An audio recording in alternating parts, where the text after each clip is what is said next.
Mesmo que tenhamos morrido, como afirma as coisas, depois da morte, não tem que ser necessariamente como vocês dizem. Concorda? Não havia outra alternativa, senão a de concordar com ele. Sem dúvida, as características da vida que estávamos vivendo além da morte poderiam ser projeções da nossa mente. Afinal, porque somente os católicos e os protestantes se enganariam? Resolvi não polemizar. Despedimos-nos e continuamos. Muitos espíritos passavam colados aos transeuntes encarnados, como se fossem dois ocupando um só corpo, às vezes, 3, 4, ocupando um só corpo. Nem todos, porém, agiam com intenções honestas. Eram simples comensais das criaturas encarnadas que vampirizavam. Não havia repito-se habilitado a viver fora do corpo, o seu habitat natural de milênios. Em séculos e séculos, viviam mais em função do corpo físico do que de si mesmos. O tempo em que demorava no mundo espiritual era apenas o suficiente para uma nova existência física, que retomava de maneira automática. Quando nos aproximávamos do portão central do sanatório, Dona Modesta, Paulino, Manuel Roberto e eu, fomos alertados por Odilon. Não olhem agora, mas estamos sendo seguidos, percebi desde quando chegamos.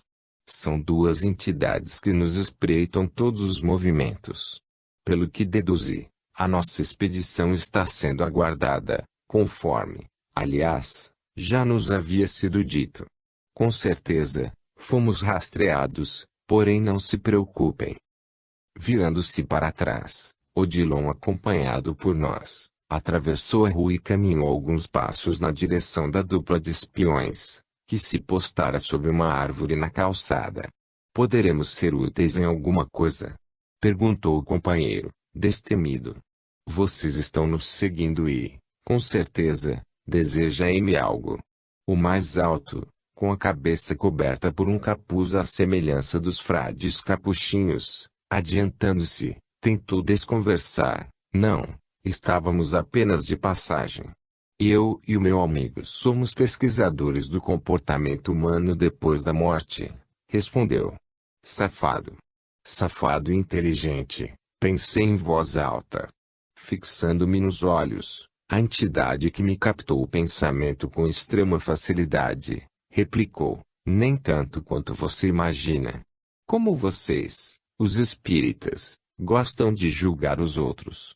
Este espaço aqui é livre, aliás, todo o universo é livre.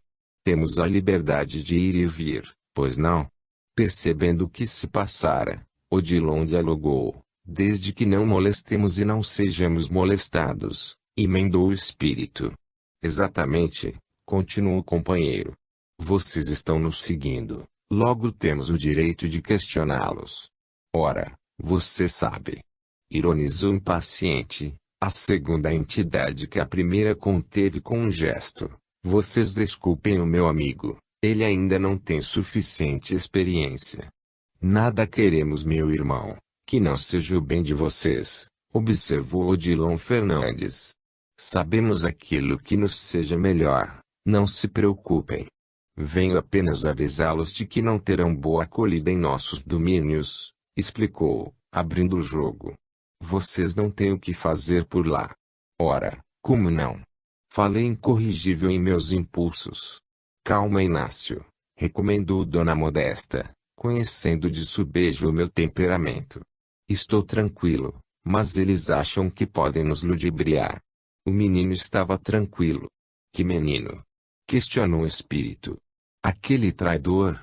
Durante séculos, ele nos liderou, nós lhe obedecíamos cegamente, acreditávamos na sua filosofia.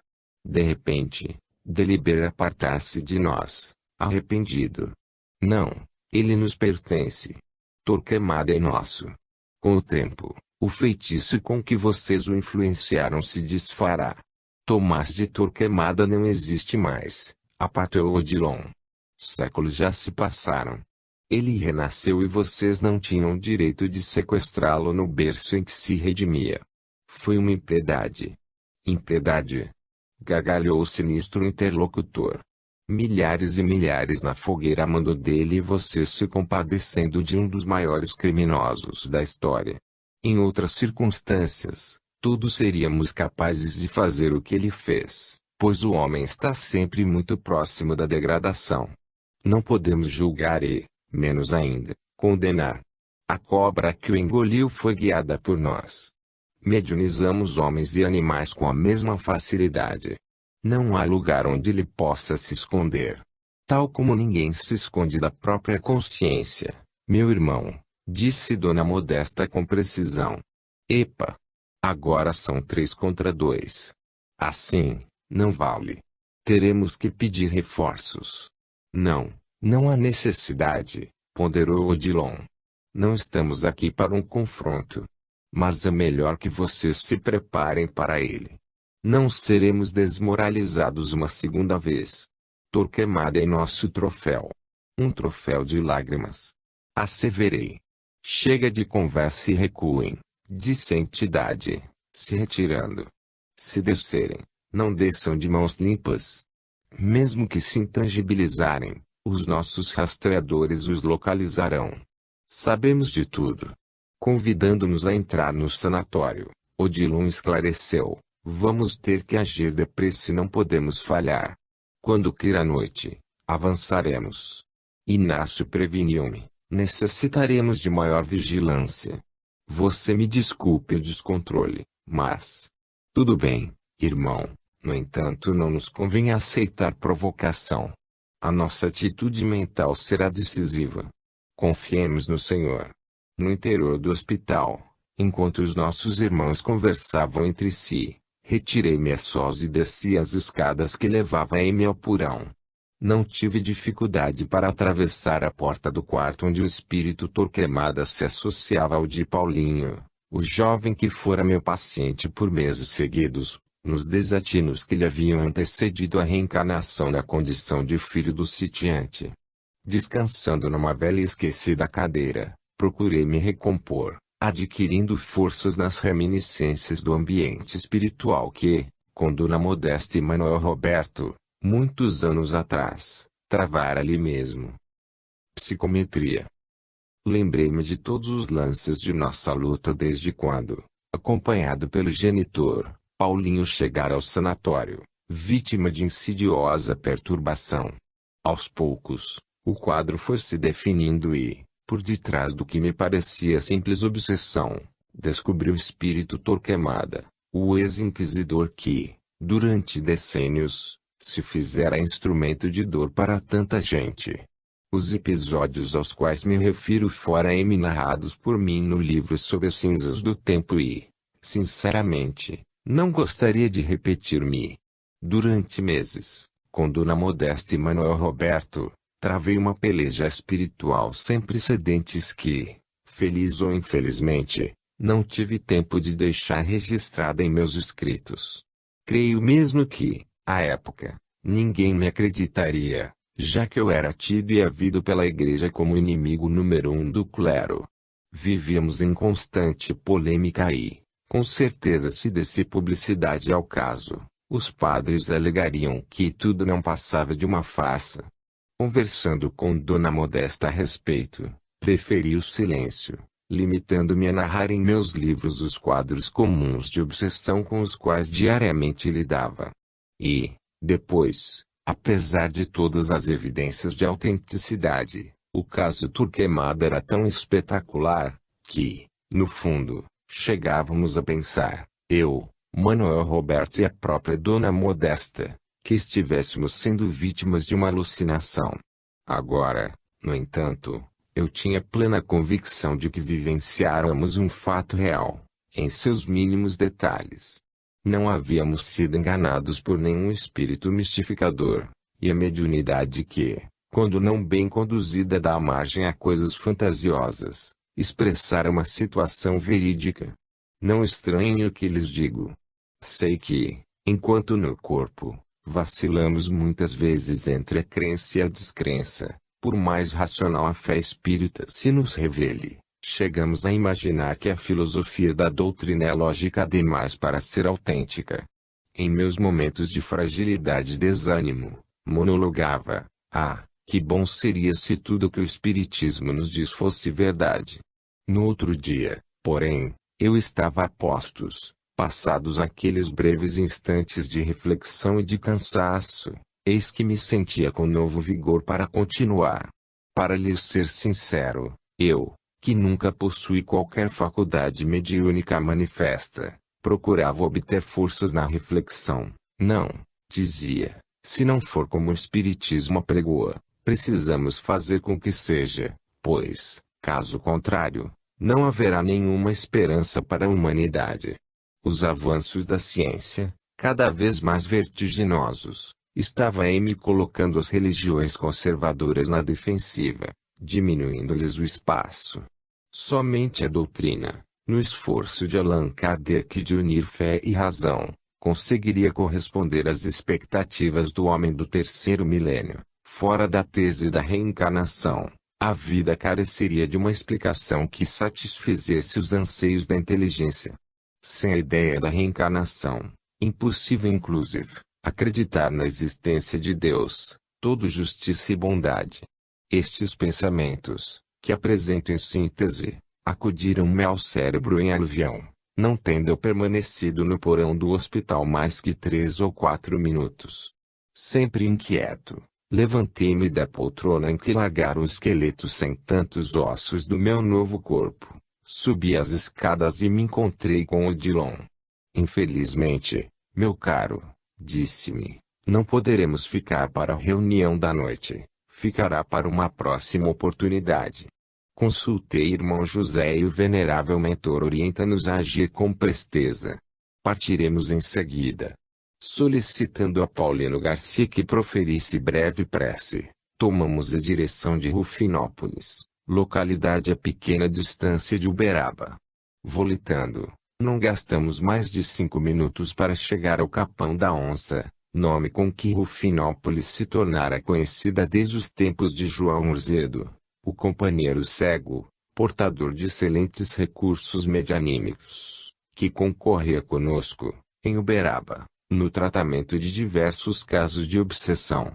Ele era procurado por gente de toda parte, e fora em mim muitos os que, em suas célebres reuniões, encontrara-me a cura. O tratamento realizado era estritamente espiritual, com base nos passes, água fluidificada e doutrinação.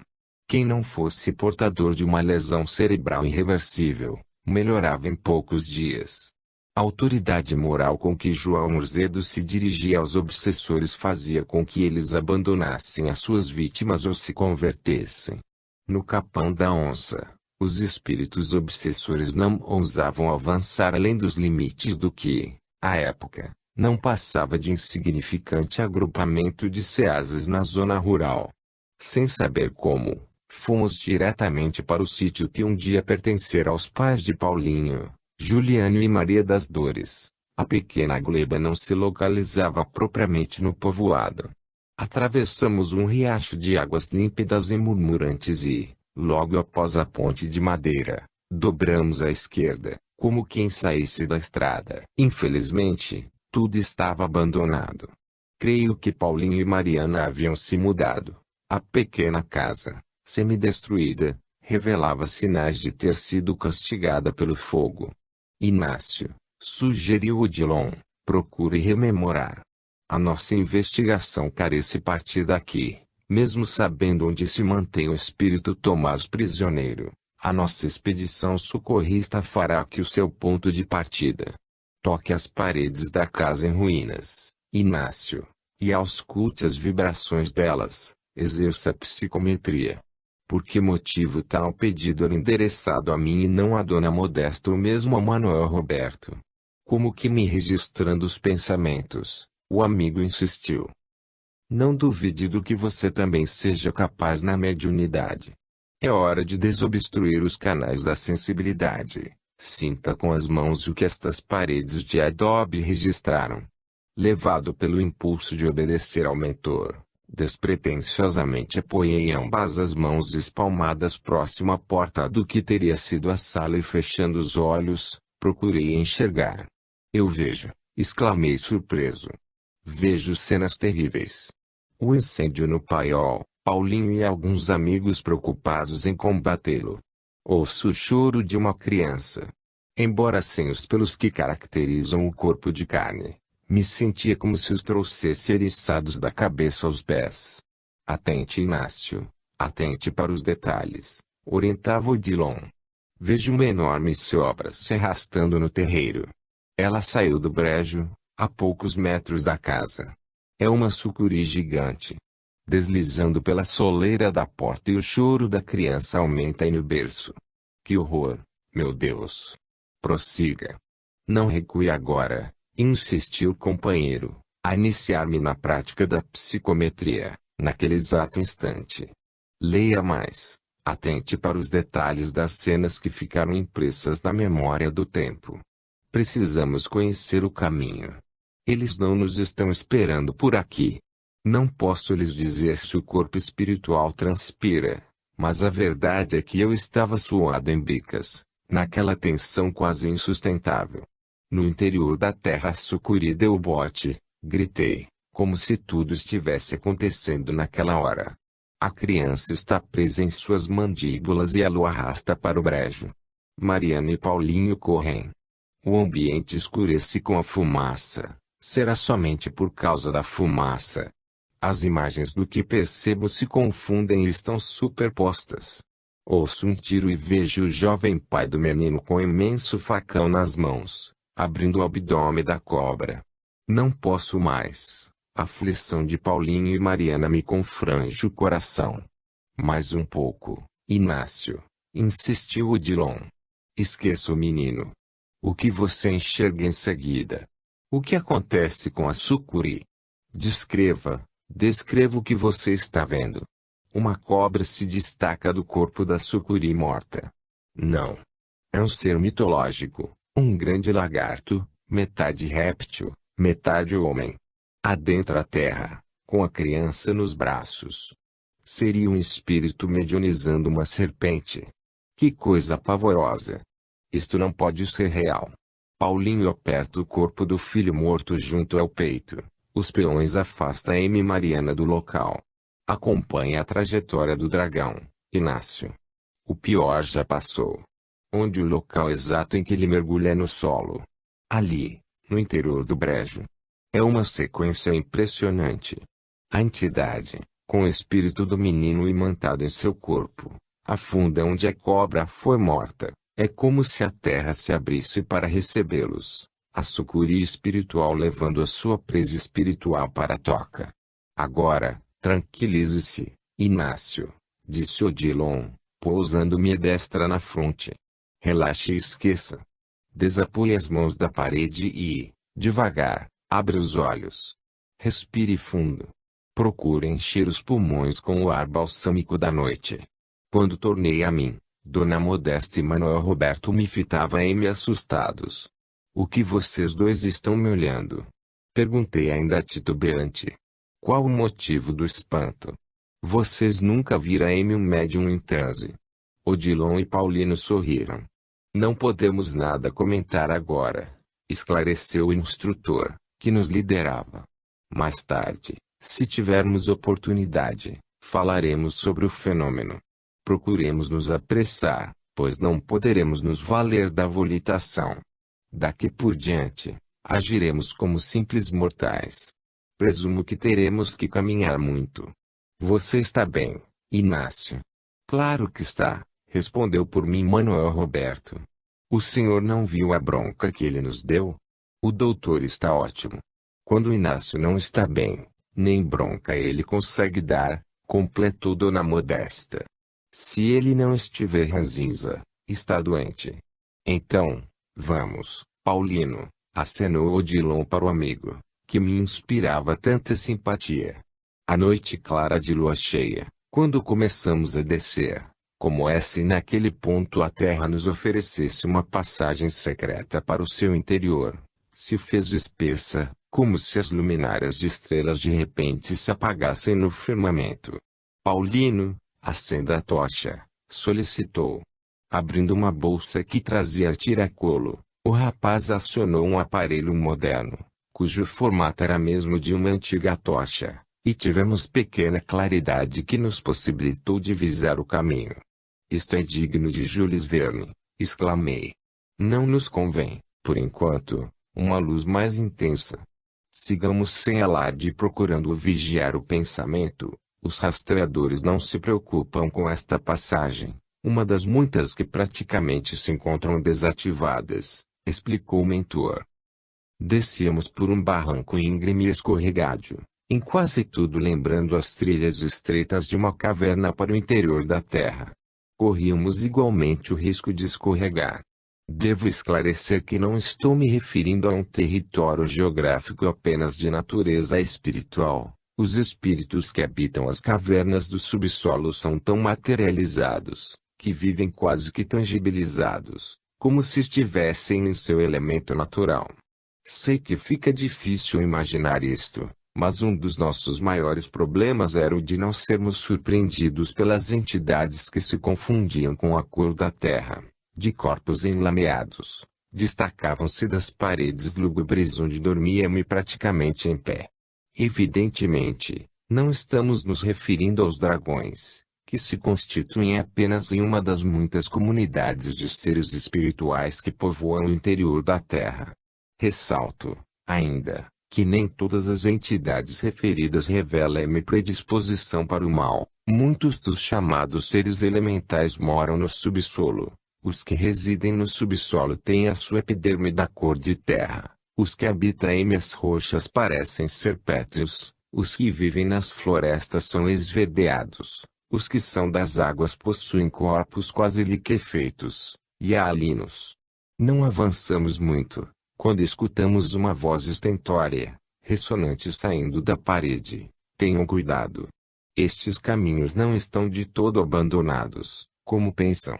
Por favor, quem nos fala? Questionou Odilon. Sou eu, disse uma espécie de duende, que se destacou do barro.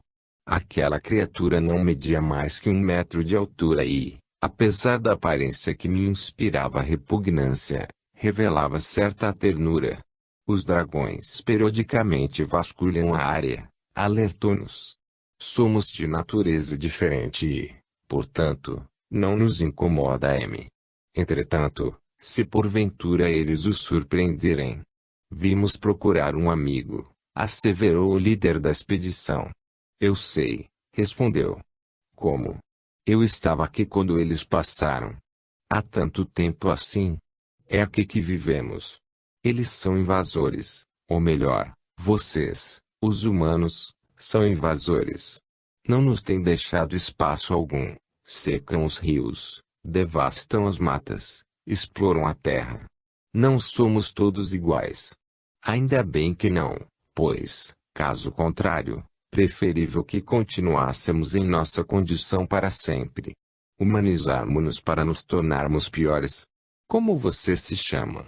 Interroguei, interrompendo o diálogo entre aquele ser e Odilon. Labelius, respondeu. Quantos são por aqui? Somos, mais ou menos, 50. Não nos proliferamos tanto. Mas nasce crianças entre vocês? Não somos diferentes das flores e dos pássaros. Por que não nos reproduziríamos, se uma simples semente se reproduz? Vejo que continuam não sabendo tanto da vida. Seres elementais. Vivendo na superfície, mesmo com o conhecimento que o Espiritismo nos proporciona, eu não podia imaginar que a vida se desdobrasse assim no interior da Terra. Ainda agora, enquanto escrevo, receio que os nossos leitores interpretem estes meus apontamentos de maneira equivocada. Todavia, para não faltar com a verdade, necessito dizer que apenas lhes transmito uma pálida imagem da realidade que encontrei. Aquele ser elementar, apesar de seu aparente primitivismo, em termos de evolução, dialogava conosco denotando inteligência, e nos entendíamos sem qualquer dificuldade. Creio que os demais não sejam todos como Labelius, que me dava a impressão de ter voluntariamente se insulado naquela condição. Você já reencarnou alguma vez? Interroguei, quase sem tempo para que a conversa se estendesse. Na espécie humana, uma única vez, respondeu. Não foi, Para mim, uma experiência interessante.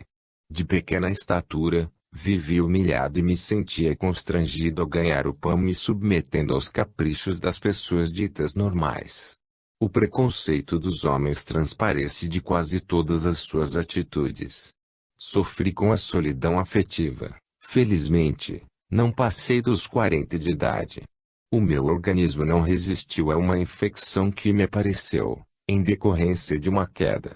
Com pernas e braços deformados, a custo conseguia manter o equilíbrio enquanto caminhava. Todos vocês são igualmente inteligentes. Questionei ávido de maiores esclarecimentos. Somos como vocês, os humanos, uns mais, outros menos dotados de inteligência. Estamos mais próximos do mundo natural do que do mundo racional. Mais próximos das plantas e dos animais? Não quis dizer isso, respondeu Labelius. Não somos seres à parte, somos criaturas de Deus, elementos, por assim dizer, num grau intermediário de evolução. Somos um povo, uma raça com características definidas. Mas, se você reencarnou como homem e voltou a ser duende, houve retrocesso. Jesus Cristo teria se degradado por ter vivido na Terra, descendo das esferas luminescentes que habita. Argumentou com lógica e surpreendentes noções. Alguns homens poderiam tornar a ser um duende ou gnomo. É possível. Como lhe disse, pela inteligência somos parentes de vocês. Aliás, desculpem-me, mas nós nos consideramos superiores aos dragões. Não possuímos o mesmo brilho no olhar, mas também não temos a mesma opacidade no coração. Em matéria de sentimentos, somos melhores. Com exceção de alguns de nós, seríamos incapazes de fazer o mal. Os dragões são humanos. Agem como se fossem. Para ser humano, a forma não basta. Existem animais mais dóceis. Os dragões são impiedosos, quase cruéis, escravizam mentes invigilantes. A forma animalesca que adotam é compatível com a sua própria essência. O assunto me interessava sobremaneira. Nunca havia lido nada semelhante na literatura espírita. Mas Odilon me advertiu para a urgência de continuarmos descendo. Olhei com simpatia para Labelius e me despedi. Espero que ainda tenhamos nova oportunidade de nos falarmos. Eu também. Gostei de você, humano, sorriu, estendendo minha mão lameada, que apertei como quem tivesse uma porção de argila lhe escoar por entre os dedos. Tomem cuidado, alertou-nos. O inferno, cuja localização os homens nunca souberam precisar, sempre lhes esteve sob a planta dos pés. De fato, à medida que avançávamos por aqueles labirintos, o cheiro de enxofre ia aumentando, chegando quase a nos sufocar e induzindo o nosso inconsciente. Ratos e insetos variados pululavam em profusão, répteis de espécies desconhecidas se arrastavam no solo escorregadio. Aqui é que se concentram, esclareceu Odilon, os princípios espirituais dos répteis e dos insetos, cuja existência caracteriza um planeta inferior como o nosso. Nos mundos adiantados, eles simplesmente não existem. Aqui é como se lhes fosse uma estufa gestatória, do interior da Terra, ganham corpo na superfície e, quando morrem, são novamente atraídos para baixo. Cumprem o ciclo evolutivo que lhes é assinalado pela lei. Os que se revelam aptos reencarnam na condição de pássaros, os morcegos, outros se transfiguram em animais de pequeno porte, até que, evidentemente, cheguem as espécies mais representativas, aquelas que antecedem a reencarnação do princípio espiritual em corpos humanos primitivos. Tudo se encadeia na natureza. Deus, que é inteligência, não poderia tirar de si uma pedra destinada a ser pedra para sempre. Dona Modesta, Manuel Roberto e Paulino seguiam-me atentos, tanto quanto eu. Súbito, então, ouvimos passos de alguém se movimentando e falando alto. Odilon nos recomendou silêncio e nos pusemos a ouvir. Você está sabendo da última do governo? Um comentava com o outro. O grande dragão oferece uma recompensa. A ordem agora é desmoralizar ao máximo os religiosos. As coisas estão melhorando para nós e a panaceia da fé perdendo credibilidade. Com tantos escândalos sucedendo, fica fácil para nós. Hipocrisia pura. Só rola dinheiro e sexo. Os mais bem-intencionados acabam se pervertendo. A tentação é grande. De cada núcleo religioso que for destruído, ganharemos uma promoção. Não é necessário fechar as portas, apenas plantar uma semente. O resto é com eles, que se autodestruirão. Este serviço é moleza. Bastar-nos a fazer com que a desconfiança se estabeleça. Desconfiança e luta pelo poder. Trabalhamos com excelentes materiais de assimilação, fofoca, calúnia, personalismo, vaidade, permissividade sexual. Não há quem resista, a questão está em sermos tenazes. Alguns dão mais trabalho. Essa turma da caridade. Percebi quando aqueles dois lagartos, que é como eles próprios se chamam, meus súditos não graduados do dragão, passaram rentes a nós, com certeza demandando a superfície da terra. Dona Modesta, sem alterar a voz, observou, sem dúvida, somente a vivência do Evangelho através da caridade poderá preservar o equilíbrio dos grupos espíritas. O intelectualismo puro é porta escancarada à perturbação. A polêmica doutrinária, quando extrapola, além de nada esclarecer, fragiliza. Somente o bem cria uma couraça contra o mal, acentuou Odilon. Sem que se direcione para a caridade, até a mediunidade é instrumento das trevas. Cenas dantescas. Precisamos saber onde agir, explicou Odilon. São muitas as cavernas e as passagens que dão acesso ao reduto do dragão. Segundo informações, Torquemada está num calabouço subterrâneo quase inacessível. Vez por outra, é retirado para exibição pública. Correm boatos de que ele será sequestrado. Mantê-lo cativo é questão de honra. Como haveremos de localizá-lo? Perguntou o jovem Paulino. Temos agentes infiltrados. A resposta do companheiro novamente me induziu a pensar que a nossa expedição socorrista fosse obra de ficção literária. E olhem, caros leitores, que tenho procurado me conter ao máximo em minhas narrativas. O que eu tenho para lhes dizer não caberia na cabeça do médium. Agentes infiltrados. Estranhei. Sim, Inácio. Qual o motivo do espanto? Não existe região de treva absoluta. Por toda parte, a luz se insinua. No momento oportuno, saberemos. Caminhamos mais alguns metros e nos deparamos com uma cena dantesca.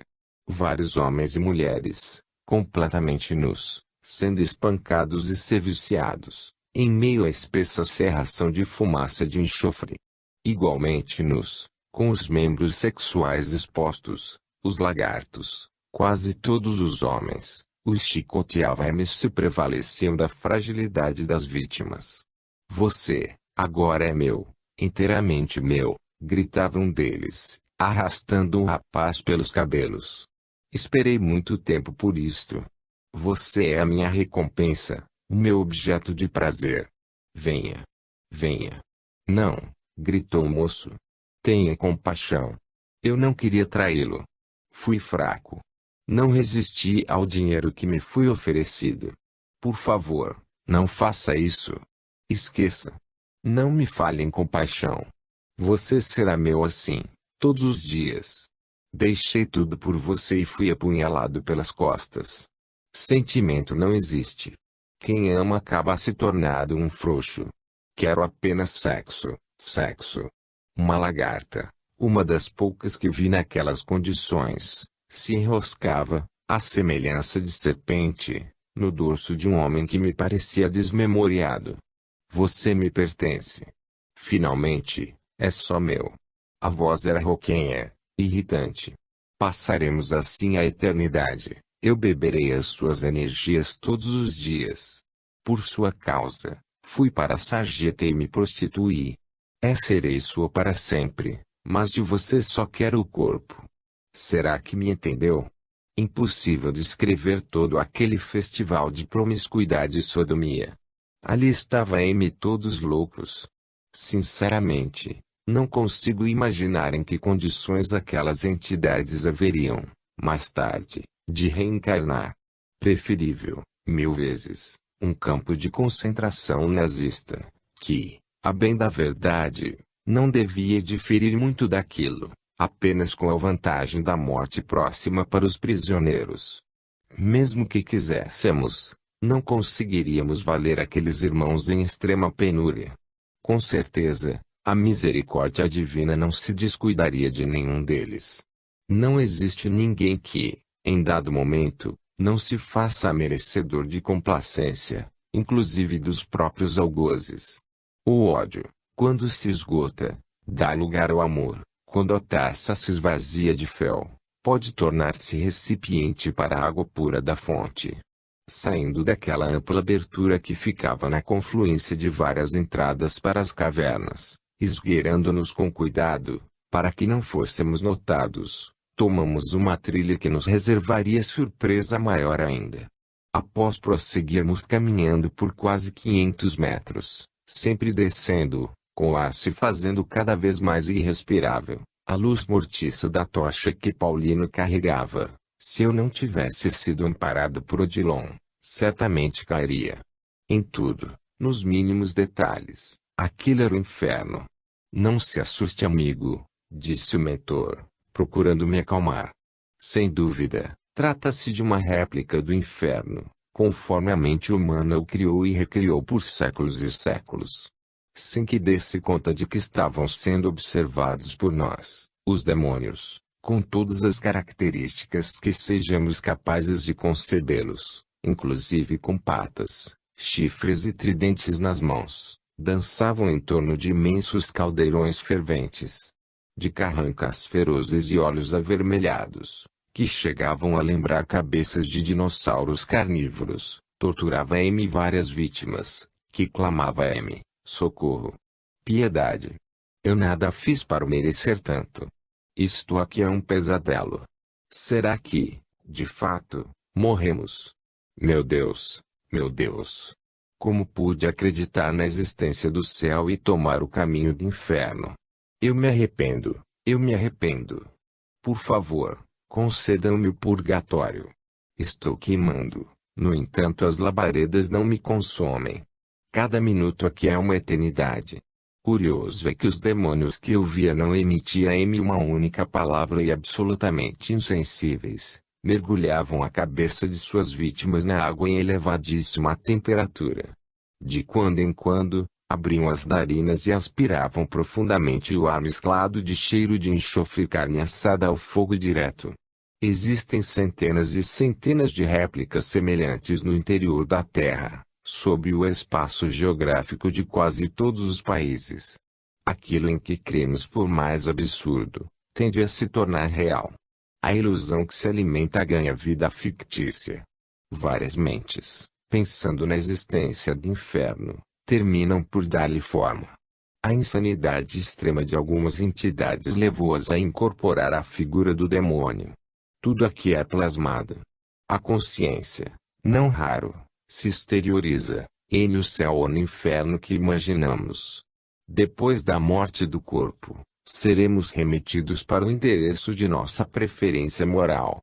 As labaredas que aqui se alteiam são alimentadas pelo remorso dos espíritos culpados que se agrupa a M.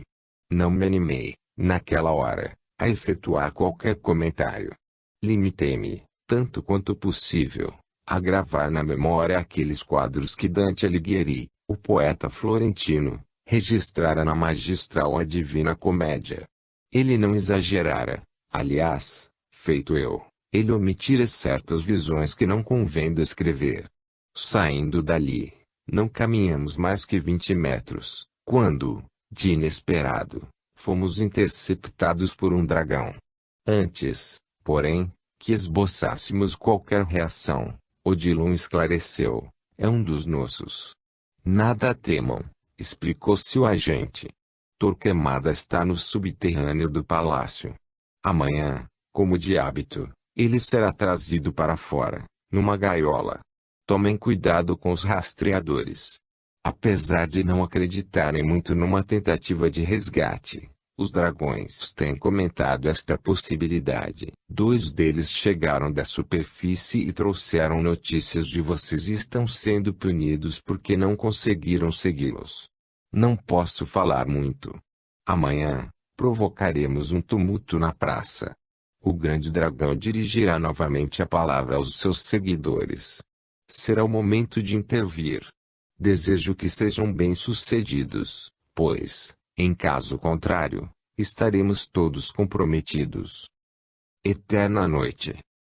As horas se arrastavam pesadamente. O tempo, naquele espaço no interior do orbe, parecia não passar. Não soprava sequer a mais leve brisa. Desprovido de céu e de luar, era uma eterna noite. Desde muito, Odilon recomendara que Paulino apagasse a tocha. Alcançamos o limiar da cidade do dragão, valendo-nos da claridade das labaredas e da fumaça de enxofre que, de certa forma, as refletia. Quando nosso agente terminou de transmitir as informações e se retirou, perguntei ao amigo que nos chefiava a expedição, de quem se trata. De alguém que renunciou às dimensões espirituais mais altas para estar próximo de um coração querido filho que, tendo levado uma existência de perversão, acabou cometendo suicídio. Há anos, Flavius tenta resgatar o rapaz, que, infelizmente, é prisioneiro desta situação. São muitos os que renunciam à luz para viver nas trevas, imitando o exemplo do Senhor, a luz do mundo, que um dia fez eclipsar-se a própria grandeza, para viver entre os homens. Ele não corre o risco de ser detectado pelos rastreadores com a sua acuidade mental. Flavius se plasmou um deles. É evidente que possui uma atuação discreta. Quais as chances de que ele retire o filho deste lugar tenebroso? Talvez leve mais algum tempo. Ninguém está abandonado. O comportamento contido de Flavius influencia outras entidades que dele se aproximam. O trabalho de semear é relativamente rápido, mas a colheita exige tempo mais longo. E a forma adquirida por ele. O perispírito é sensível ao poder do pensamento e os espíritos que possuem agilidade mental conseguem plasmá-lo, dando-lhe as mais diferentes formas. O perispírito pode ser condensado ou sutilizado, restringido ou ampliado. Li o fenômeno da transfiguração espiritual. Por que, insisti, não adquirimos as feições dos lagartos? Não teríamos facilitado a tarefa. Não haveria necessidade, Inácio. Como você pode reparar, muitos conservam aqui os nossos traços fisionômicos. Em nome do Cristo, estamos agindo sem qualquer disfarce. O grande dragão, como você terá a oportunidade de constatar, é um homem comum.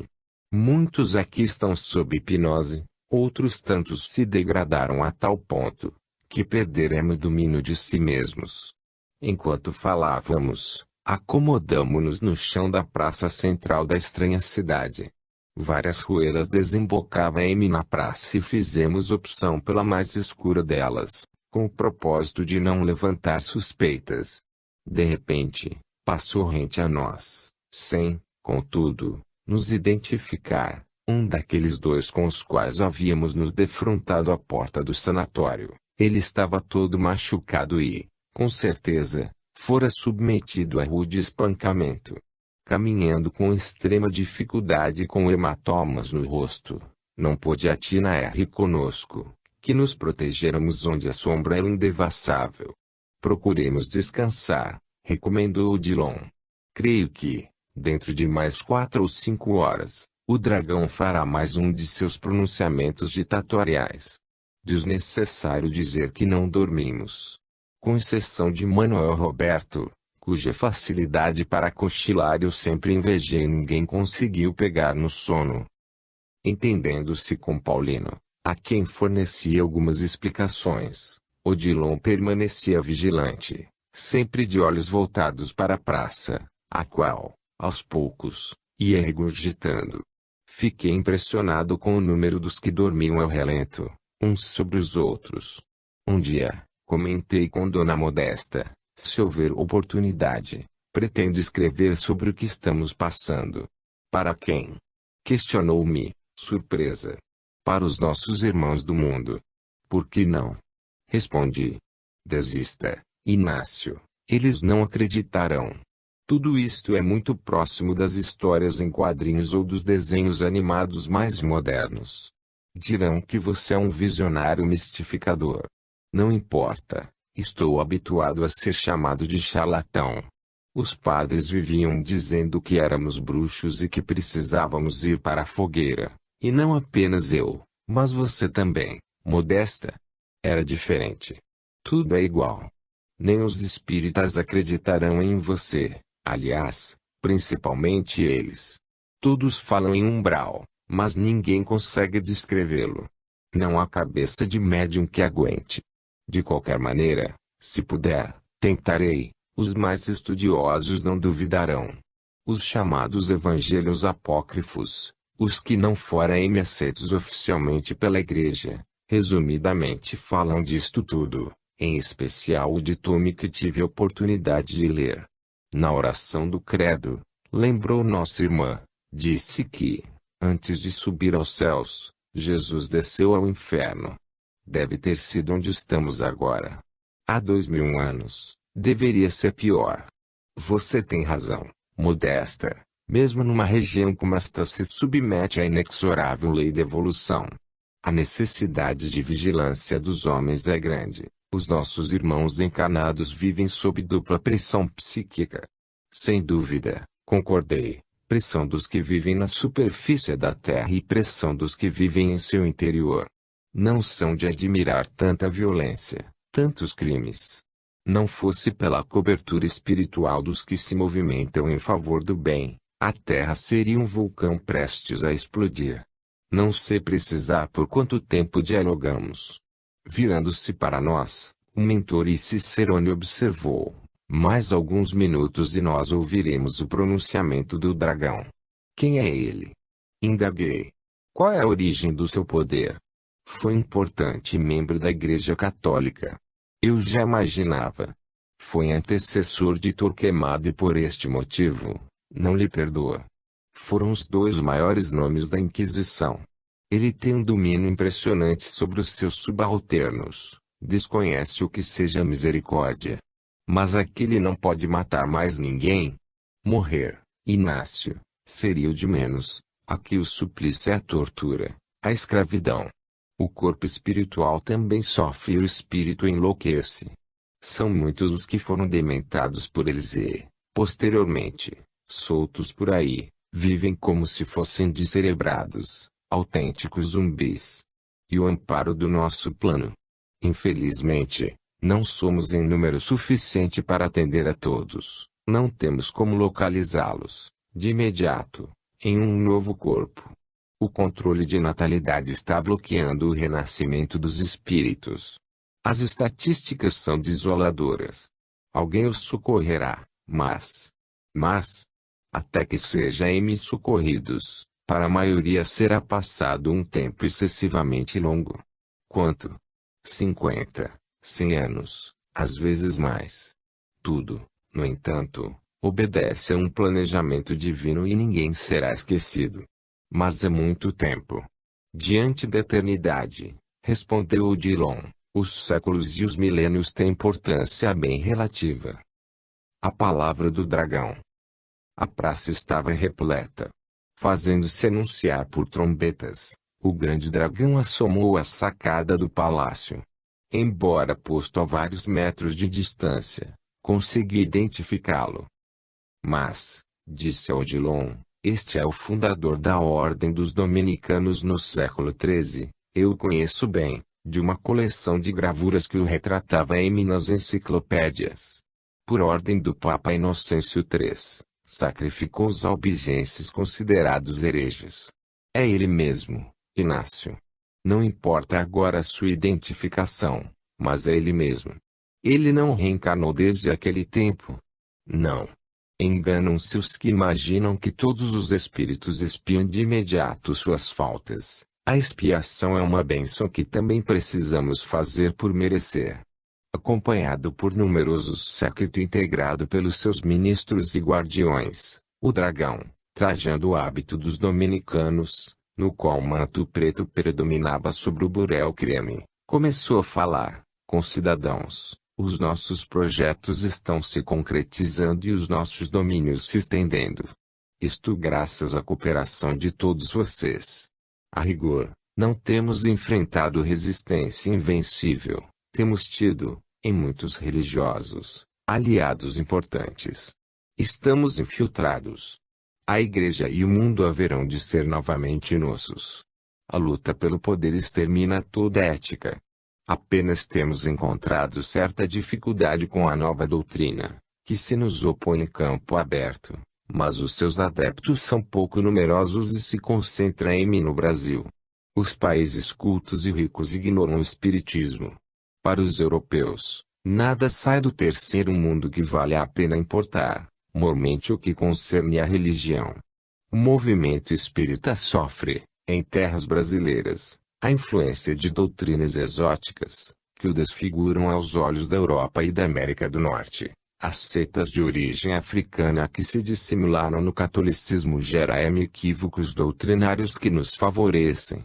Desgarrados do seio da Igreja, os seguidores de Allan Kardec ainda não lograram vencer a ambição que os caracterizava, quando disputavam entre si os cargos que conduzem à tiara pontifícia. O personalismo tem feito por nós boa parte do trabalho que nos compete para anulá-los. Resta-nos, no entanto, cerrar fileiras para que, em definitivo, desvinculemos do Espiritismo a figura do Cristo. Já temos conseguido propor esta questão que, para os nossos objetivos, é de suma importância. Melhor para nós que a nova doutrina, que nos ameaça a hegemonia, seja tão somente considerada uma filosofia e, sobretudo, uma ciência, porquanto ambas não exigem a renovação da criatura. Precisamos insistir para que a caridade se confunda com o chamado assistencialismo e que os intelectuais espíritas a releguem. Queremos espíritas que teorizem, que discutam e não espíritas que hajam sempre predispostos à tolerância e à solidariedade. Temos tentado de todas as formas, e o nosso arsenal se revela inesgotável. A tese do corpo fluídico do Cristo, desde os primórdios da doutrina do abominável francês, está sempre em pauta e fermentando entre os seus seguidores que, meros humanos que são, querem ter a primazia da verdade. O número excessivo de obras mediúnicas do mercado, com as quais temos igualmente colaborado, desvia a atenção do povo dos livros que, para nós, se constituem verdadeira ameaça. Eu estava impressionado com aquela abordagem. De fato, o movimento espírita me parecia uma gleba excessivamente comprometida, onde a invigilância dos lavradores consentira que as trevas semeassem joio em meio à plantação de trigo. Interferimos, através dos canais da mediunidade, na maioria dos centros espíritas, onde os nossos aliados da superfície se fazem passar por seus mentores. Repito, o que mais tem se constituído em entrave para nós é o elo que a maldita nova doutrina insiste em manter com o Nazareno, com a proposta de lhe reviver os ensinamentos. Carecemos de reduzir o espiritismo a pura filosofia com pretensões à ciência. Eles falam em unidade, mas não são unidos. Todos querem mandar e se propõem criar, todos os dias, novas confederações. Precisamos incentivar isto. Quanto mais divisão, melhor. A descentralização de poder, para nós, em relação a eles, tem certa vantagem. Não me passou despercebido em relação a eles, quando o dragão se referia à descentralização do poder. Somos fortes, continuou, porque somos uma única cabeça e um único corpo. Fracioná-los ao máximo, eis a tática a ser colocada em prática.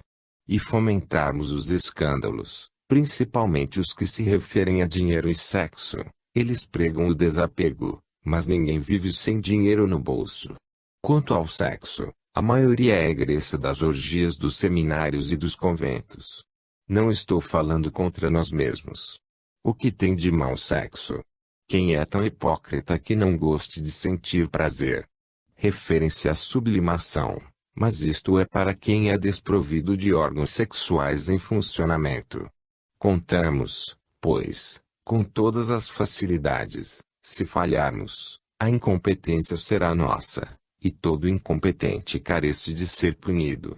Depois de efetuada a pausa proposital, a um aceno, o grande dragão ordenou que uma gaiola fosse conduzida ao meio da praça.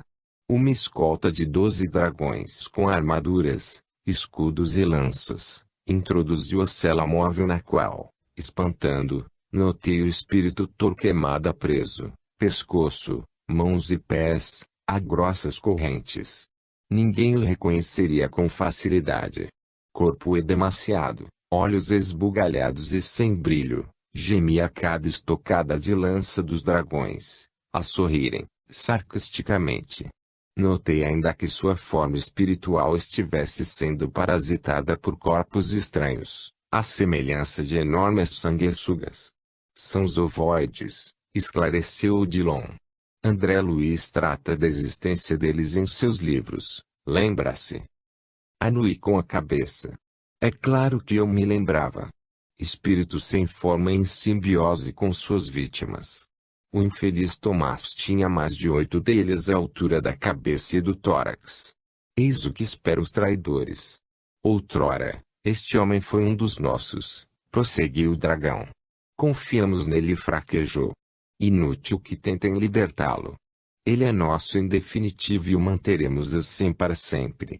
São mentirosos os rumores de que os de cima planejam a sua fuga. Tentaram uma vez, é verdade, mas comandei pessoalmente a sua captura.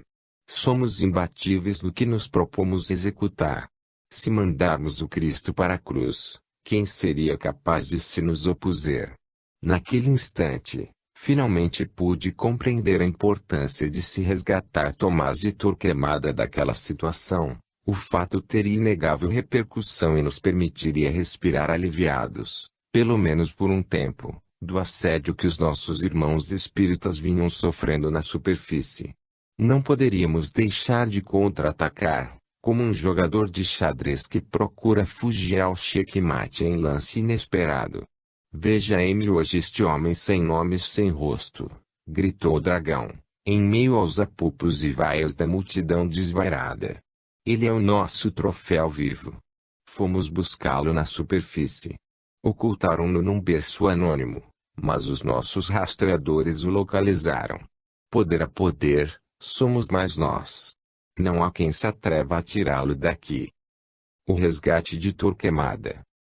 Éramos centenas, os que nos misturávamos na praça, escutando, atentos, o discurso daquele líder ensandecido, que, em essência, se opunha ao poder que rege o universo.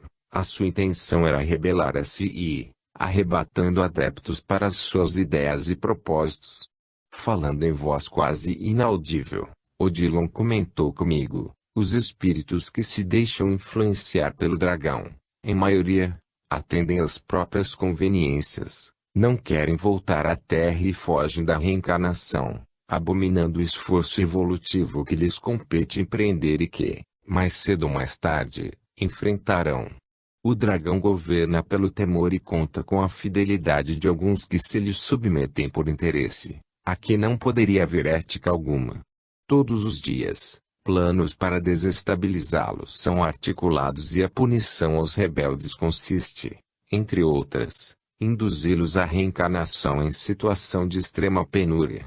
Aproveitando-se da pequena pausa no discurso do líder das trevas, um de seus ministros algo lhe disse aos ouvidos que o encolerizou, estamos sendo alertados a respeito de um novo foco de rebelião. Os rastreadores detectaram vibrações que nos são contrárias. Eu os advirto uma vez mais, desistam de me usurparem o trono. Os traidores pagarão caro. Faremos com que renasçam como pasto dos homens sem escrúpulos. Os perseguiremos desde o berço e seremos inclementes. Veja-me o exemplo no meio da praça. Se a vida por aqui não lhes corresponde às expectativas, no mundo, muito menos ainda. Viverão como dementes, marginalizados pela sociedade e se prestarão ao exercício de caridade humilhante, serão usados pelos religiosos como um material de propaganda de má-fé sem escrúpulos. O nosso governo tem sido transparente, não enganamos, não mentimos.